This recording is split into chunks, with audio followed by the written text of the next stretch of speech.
RA itu baru dibentuk oleh pemerintah Hindia Belanda, VOC, pemerintah kolonial Belanda tahun 1928.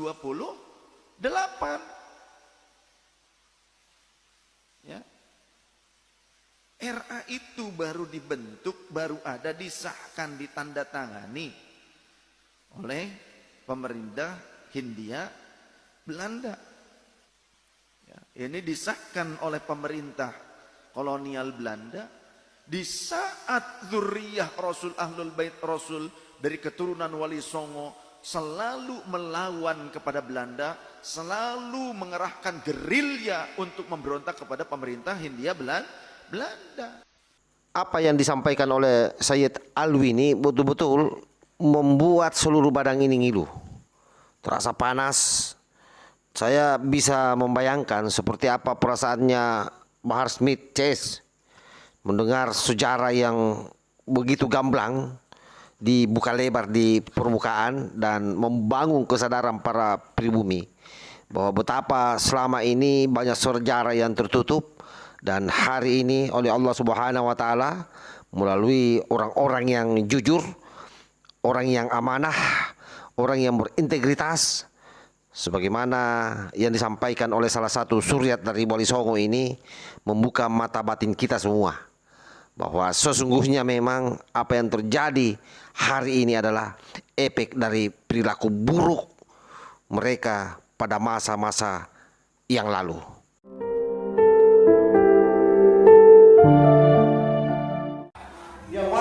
Tidak boleh mengalah terhadap mereka para pencuri agama yang menjadikan agama sebagai alat politik. Assalamualaikum warahmatullahi wabarakatuh. Om Swastiastu, Namo Buddhaya, salam kebajikan.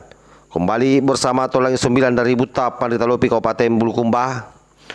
Video kali ini yang kita bahas sudah saya cuplikan di depan potongan daripada pernyataan Suryat Wali Songo, yaitu Sayyid Alwi, di mana dengan gamblang menjelaskan tentang seputar bagaimana Suryat Wali Songo yang awalnya mencoba dibelokkan sejarah nasabnya oleh orang-orang atau oknum yang tidak bertanggung jawab. Dalam hal ini kita sudah pernah mendengar videonya bersama-sama, yang saya kira salah satunya adalah Bahar Smith.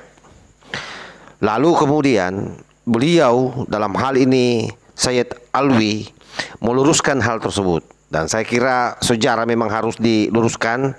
Dan saya kaget dengan satu pernyataan yang juga didukung oleh dokumen yang ada, bahwa ternyata kemudian Rabita Alawiyah yang didirikan pada tahun 1928, beberapa hari pasca Hari Sumpah Pemuda, ternyata itu pendiriannya ditandatangani langsung oleh pemerintah Hindia Belanda di saat para zuriat Wali Songo dan para pribumi bergerilya untuk melawan atau mengusir penjajah Belanda.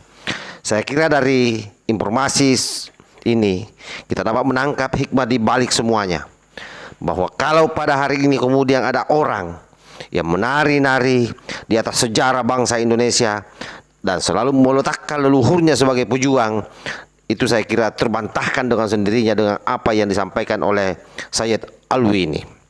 Untuk lebih lengkapnya, coba kita simak secara bersama-sama. Silahkan sahabat-sahabat, kalau sudah selesai menyimak, menonton video ini, untuk berkomentar di bawah, memberikan tanggapannya atas apa yang terjadi hari ini, terutama terkait soal terbukanya sejarah suram yang selama ini ditutup-tutupi oleh oknum yang tidak bertanggung jawab. Kita ini mencintai Ahlul Bait Nabi. Abuya Habib Abu Bakar telah memberikan nasihat kepada mereka-mereka yang mengaku Ahlul Bait Nabi tapi tidak sopan, mulut kotor, mengkerdilkan, menghinakan orang lain. Abuya Habib Abu Bakar Al-Attas Az-Zabidi sampai memberikan ultimatum kepada orang-orang oknum-oknum tersebut. Kata Abuya, termasuk juga kepada orang-orang yang mengatakan Wali Songo tidak punya anak keturunan, tidak punya keturunan dari anak laki-laki, itu punya anak laki-laki. Abu Said Abu Bakar bilang, Habib Abu Bakar Al-Attas Az-Zabidi, beliau bilang, mufti Ternate tapi tinggalnya di sini di Depok, majelisnya. Wali Songo itu Ahlul Bait Nabi. Dan Wali Songo punya anak, punya keturunan, anak laki-laki ada. Kalau ada orang berkata, tapi RA tidak mencatat mereka. RA itu baru dibentuk oleh pemerintah Hindia Belanda, VOC, pemerintah kolonial Belanda tahun 1928. Ya. RA itu baru dibentuk, baru ada, disahkan, ditandatangani oleh pemerintah Hindia Belanda. Sebentar, saya lupa nama ini ada nih. Ya.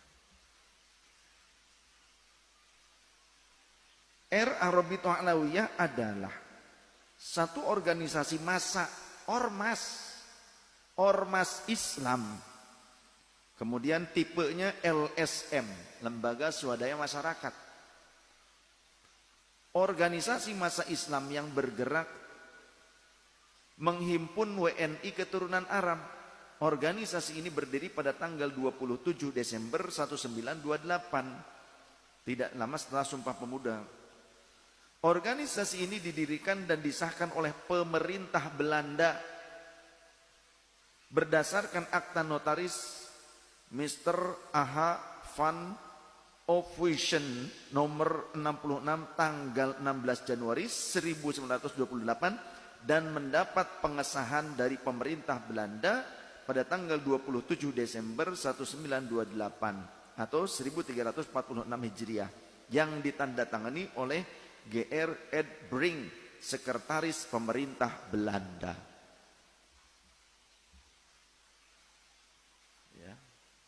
Asalnya bukan untuk pencatatan nasab. Pencatatan nasab ada banomnya, ada bagiannya, namanya maktab daimi. Sebelumnya untuk silaturahim, pendidikan, sosial, keagamaan. Asalnya seperti itu.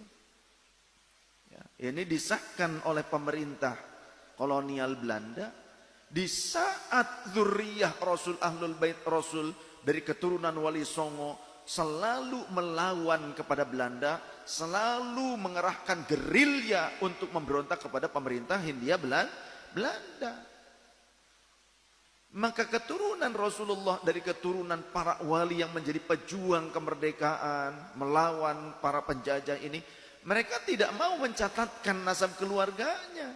Karena apa? Kalau dicatatkan ketahuan di mana keluarganya, kalaupun orangnya tidak dapat, keluarganya yang ditawan dan dihabisi. Maka dulu para pejuang dari keturunan Rasulullah, dari keturunan Wali Songo, banyak di antara mereka selalu berpindah-pindah tempat dan keluarganya, anaknya sudah dititipkan kepada loyalis-loyalisnya. Sehingga kalau ada para penjajah ataupun penjajah itu, Belanda itu kecil, negara kecil. Orang Belanda yang didatangkan ke Indonesia itu sedikit. Lantas kenapa begitu lamanya? Karena sing akeh londo ireng. Londo ireng. Yang banyak itu pengkhianatnya. Orang Belandanya masih sedikit. Yang asli orang Belandanya sedikit. Yang banyak kenapa kuat kolonial itu kenapa? Karena banyak pengkhianat bangsa. Yang rela mengorbankan anak bangsa sendiri yang menjadi pejuang untuk kemerdekaan. Sadar. Ya. Yang menjadi antek-antek itu enak saja, nyaman. Dibuatkan doktrin lain sebagainya. Mereka juga membuat doktrin-doktrin, fatwa-fatwa untuk menyerang para gerilyawan, para pejuang Ahlul Bait Rasul yang menjadi pejuang. Terus, makanya berpindah tempat ya berpindah nama. Anak-anaknya kan jadi titip-titipkan. Tidak maulah dicatatkan ya keluarganya oleh Belanda, tidak mau. Mereka punya lembaga pencatat sendiri, punya ahli-ahli nasabnya sendiri.